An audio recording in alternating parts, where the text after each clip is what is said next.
որոշումը համեցեք պոլիտիկին պապան, ես ինչպես կորակեք միանշանակ բողոքարկելու ենք դատանի որոշումը, ես ինչպես միշտ ասել եմ, ես այդ հանցանքը չեմ գործել, բնականաբար պիտի բողոքարկենք։ Այսինքն սա մասնակի էր, գոհ չեք։ Դժգոհի բան չկա, նոր քննություն պիտի լինի, դեռ հետ պիտի գնա առաջացիան նոր քննություն լինի, բայց որ ես այդ հանցանքը չեմ գործել եւ որևիցե վճռին դեռ չգիտեմ ինչ վճռ կլինի առաջացիանում, բայց հայտարարում եմ, այդ հանցանքը չեմ գործել, դրա համար պիտի այս բողոք տանենք վճռաբեկ փաստաբանները ավելի շատ դրա մասին։ Կլսենք փաստաբանները, պարոն Համբարձումյան, տեսեք, ամեն դեպքում դատարանը վարչական վերահսկողություն սահմանեց,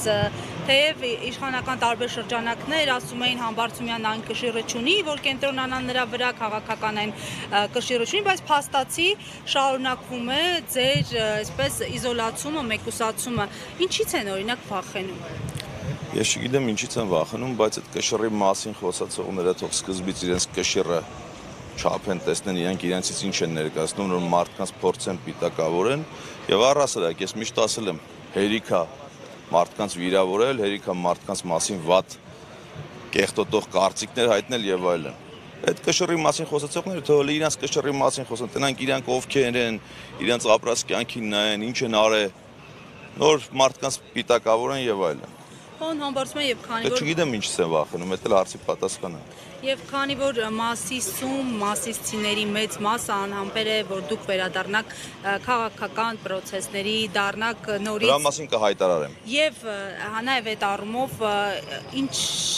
ինչ տեսակետ ունեք այսօր փաստացի տեղի ունեցողի վերաբերյալ եւ այս համատեքստում եկեղեցու շուրջ կատարվողի, որովհետեւ այսպես ընդվզողներից մեկն էլ նախկինում ձեզ հետ առնչվող, ձեզ հետ այսպես ասած լավ հարաբերություններ ունեցող նախկին հոգեվորականը, նախկին սրբազան Արման Սարոյանը։ Դա ինձ համար շատ ցավոտ թեմա է, խնդրում եմ ժամանակ տվեք, մի օր դրա մասին էլ կխոսեմ։ Իսկ պրոցեսների հետ կապված։ Պրոցեսների ինչ պրոցես։ Այս կոնկրետ հետընտրական տարբեր հիմա, չգիտեմ, սպասվում են ՍՏ-ի որոշման, սպասվում են։ Տեսեք, ես հետընտրական այդ պրոցեսների մասին, առհասարակ ընտրությունների մասին իմ կուսակցությունը գործադիր մարմին ունի հայտարարություն։ Ես գործադիր մարմնի անդամ եմ եւ այդ հայտարարությունը ամբողջությամբ կիսում եմ։ Իսկ ինչ կասեք, երբ որ իմպիչմենտի տեխնաց ունեիք, բայց փաստացի այսպես ձեր շուրջը համախմբում չեղավ ու ինչը որ կանխատեսվում էր, նախազգուշացնում եք, այսօր իրականություն դարձավ, փաստացի իշխանությանը չստացվեց հաղթել։ Բնականաբար կանխատեսելի էր մեզ համար, մենք սրա մասին վաղուց խոսել ենք։ Զգացողությունները տարբեր են, դրա մասին չեմ ուզի հիմա խոսել։ Բնականաբար մենք մեր թիմը երբեք պայքարից հետ չի կանգնելու, սրանով ոչինչ չի վերջացել եւ կարելի ասել նոր են սկսվում պրոցեսները, հետընտրական կամ երկրում տեղի ունեցող քաղաքական գործընթացները, զգացողությունները տարբեր են, չգիտեմ։ Շարունակում եք աջակցել ընդդիմությանը եւ հավատում եք, որ մի օր հնարավոր կլինի իշխանության։ Բնականաբար ես մնալու եմ ակտիվ քաղաքական դաշտում, բնականաբար շարունակում եմ աջակցել ընդդիմությանը եւ ես այն մարդն էլ չեմ, որ ինչա փոխվել իմ կյանքում, որ ընդդիմությանը չաջակցեմ։ Ես ընդդիմադիր գործիչ եմ եւ շարունակել եմ իմ ակտիվ ընդդիմադիր կեցվածքը։ Շնորհակալ ենք։ Ձեզ ենք շնորհակալ։ Չգիտենք հիմա վարչական վերահսկողությունը ինչ է ենթադրում։ Տեսեք, նախ նշեմ, որ վերաքննիչ քրեական դատարանի կողմից ինչպես տեսանք հրապարակվեց որոշումը եւ որոշումը հետեւյալն էր՝ Դավիթ եւ Գոռ Համբարձումյանների մասով դատական ակտը բեկանվեց եւ այդ մասով գործն ուղարկվեց նոր քննության։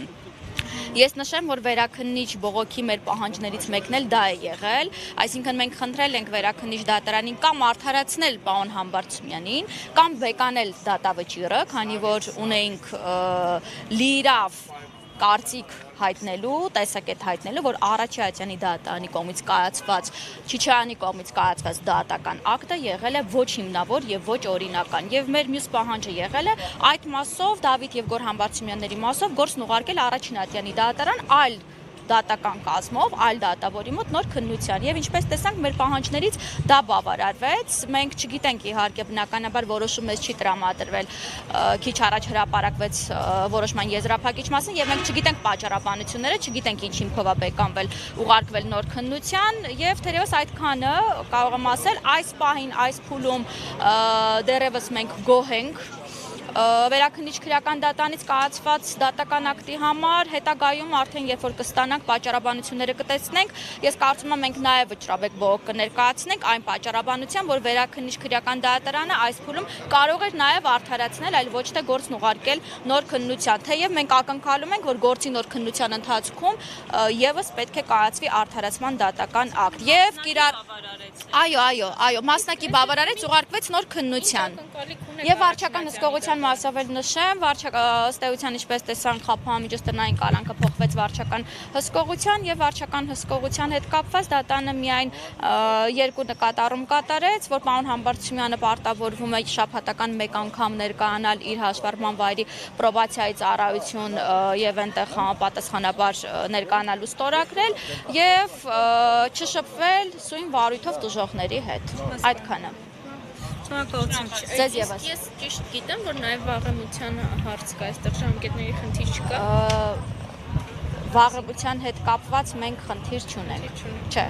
ոչ, 2018 թվականին է դեպքը տեղի ունեցել։ Շնորհակալություն։